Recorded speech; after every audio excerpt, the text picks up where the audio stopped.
तो आप लोग तैयार है ना? सब लोगों का आशीर्वाद है मेरी बहन में? आशीर्वाद है? तो दोनों हाथ उठाकर अपना आशीर्वाद दे।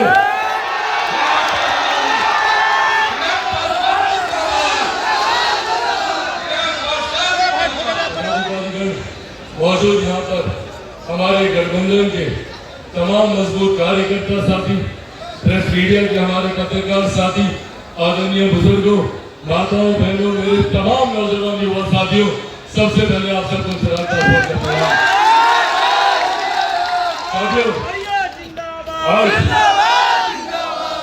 आज एक खास अवसर पर आया हूं और दिल से खुशी है मुझे। आज एक ऐसी धरती जो मेरे लिए मेरी मां के समान रहे, मेरे नेता, मेरे पिता आदरणीय रामविलास पासवान जी न सिर्फ कर्मभूमि, न सिर्फ उनका विचारों से जुड़ाव समस्तीपुर की इस धरती से रहा, बल्कि मेरे परिवार को एक लंबा समय, एक लंबा मौका मिला आप सबके बीच आकर यहाँ पर सेवा करने का। पर आज मेरे लिए इस मौके का महत्व और ज्यादा बढ़ जाता है, क्योंकि आज मैं जिनके लिए आया हूं वो मेरी छोटी बहन शांभवी चौधरी जी है। मैं चाहता हूं एक बार जोरदार ताली से आप लोग मेरी बहन का एक भाई और एक पिता, मैं आदरणीय अशोक चौधरी जी की बात कर रहा हूं। एक पिता के लिए, एक भाई के लिए इससे ज्यादा गर्व की बात और कोई नहीं हो सकती जब आपकी बेटी, आपकी बहन आपके सामने इतनी मेहनत, इतनी लगन, इतनी शिद्दत के साथ, बिना दिन को दिन समझे, बिना रात को रात समझे, दिन रात आप लोगों के बीच धूप, गर्मी, धूल, मिट्टी, बिना किसी बात की परवाह किए जिस तरीके से आप लोगों के लिए मेरी बहन मेहनत करने का कार्य करे, अभी तो औपचारिक तौर पर इनको प्रतिनिधित्व करने का सौभाग्य मिलने वाला है, पर उससे पहले ही जब जब मेरी इनसे मुलाकात होती है, यहाँ पर केंद्रीय गृह राज्य मंत्री आदरणीय नित्यानंद राय जी मंच पर आ गए। मैं जाता हूँ तो जोरदार ताली से आप लोग नित्यानंद राय जी का स्वागत करें। तो जिस मेहनत, जिस लगन के साथ यहाँ पर आप लोगों के बीच में, आप लोगों के दिल में जगह बनाने का वो प्रयास कर रहे हैं और बहुत खूबसूरती से एक छोटी सी लाइन पर हर दिल में घर करने वाली बात मेरी बहन ने आज आप लोग के सामने बोली कि एक बेटी कभी धोखा नहीं देती है, एक बेटी खुश हो जाए, अपनों को कभी मुसीबत में नहीं छोड़ेगी, अपनों को कभी दुख दर्द में अकेला नहीं छोड़ेगी। ये एक बेटी और एक बहन की खूबी है। साथियों, आज जब यहाँ आप लोग के बीच आया बस यही यात्रा करने आया।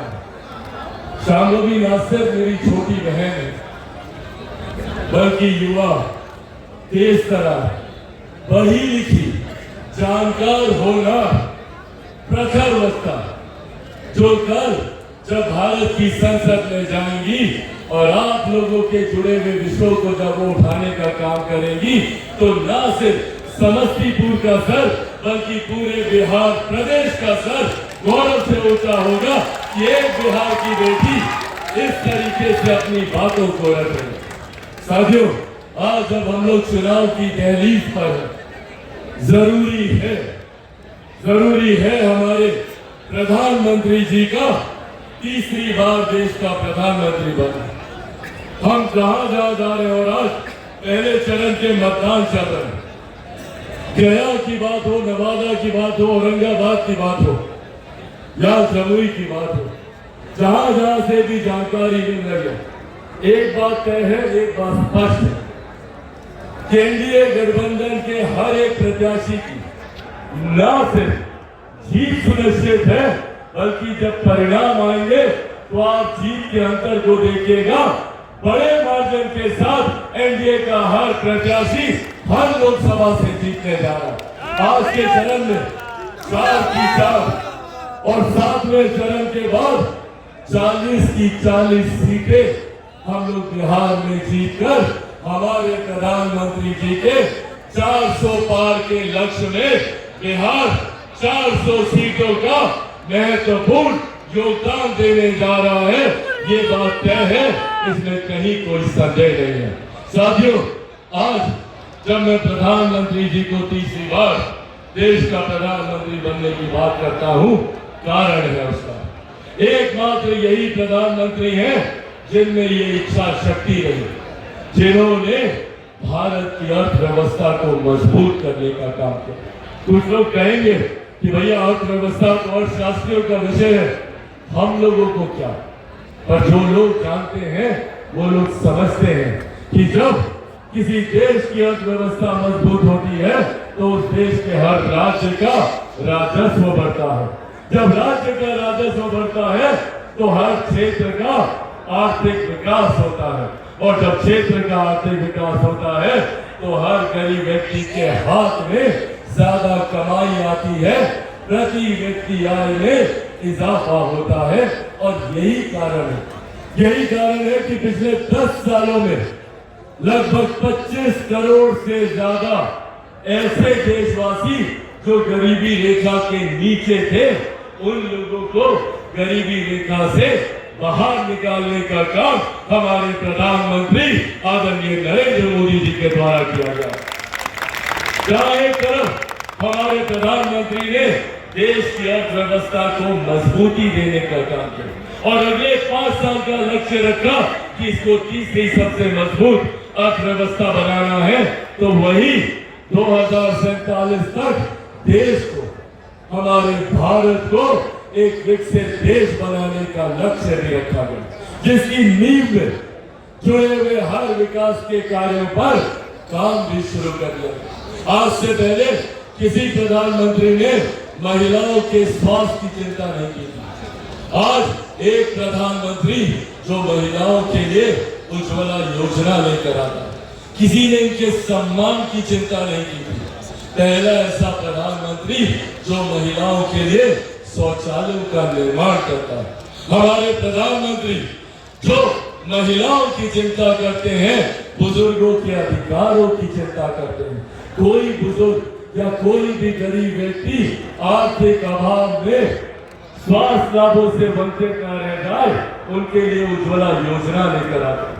और अब तो उज्ज्वला योजना इतनी आसान हो गई है, हर वो व्यक्ति जिसको 5 किलो का राशन मिलता है आराम से जाएगा और आयुष्मान योजना के माध्यम से 5 लाख रुपए का मुफ्त में इलाज वो अपना करवा सकता है।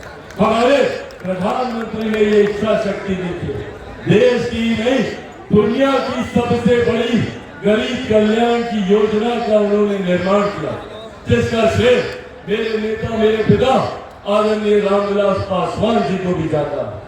हमारे प्रधानमंत्री, मेरे नेता आदरणीय रामविलास पासवान जी ने ये इच्छा शक्ति दी कि कोरोना काल में जब लोगों को भूखे प्यासे सड़क पर हजारों किलोमीटर की पैदल यात्रा करते हुए हम लोग देख रहे थे, तो उस वक्त मेरे नेता ने प्रधानमंत्री जी के साथ मिलकर देश में प्रधानमंत्री गरीब जन कल्याण अन्न योजना का निर्माण किया, जिसके तहत आज भी देश के 81 करोड़ लोगों को मुफ्त में राशन दिया जा रहा है।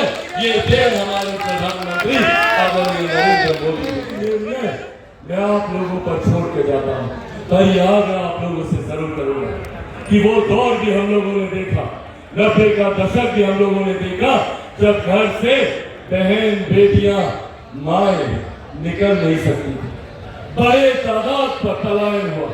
आज भी दूसरे प्रदेशों में हम लोगों के बिहार से पलायन किए हुई 2-2, 3-3 पीढ़ियां दूसरे प्रदेशों में रहने के मजबूर हैं, इन्हीं लोगों के जंगल राज की वजह से। और आज यही लोग आएंगे आप लोग के बीच और आकर तमाम बड़े बड़े वादे करेंगे, फलाना विकास करेंगे तो ढुकाना करेंगे, तमाम बातें करेंगे।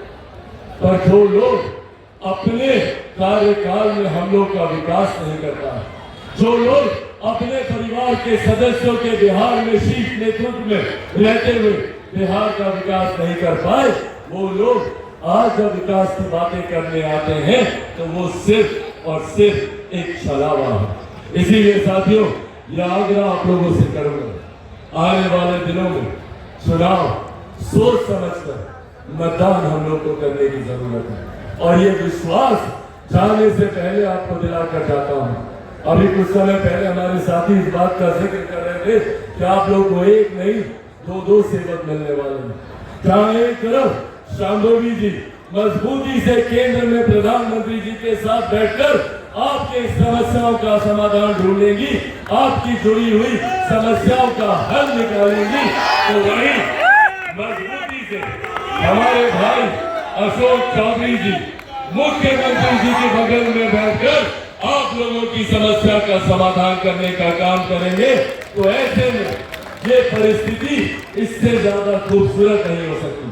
जहां सीधा आशीर्वाद प्रधानमंत्री जी का भी है तो वही मुख्यमंत्री जी का भी है।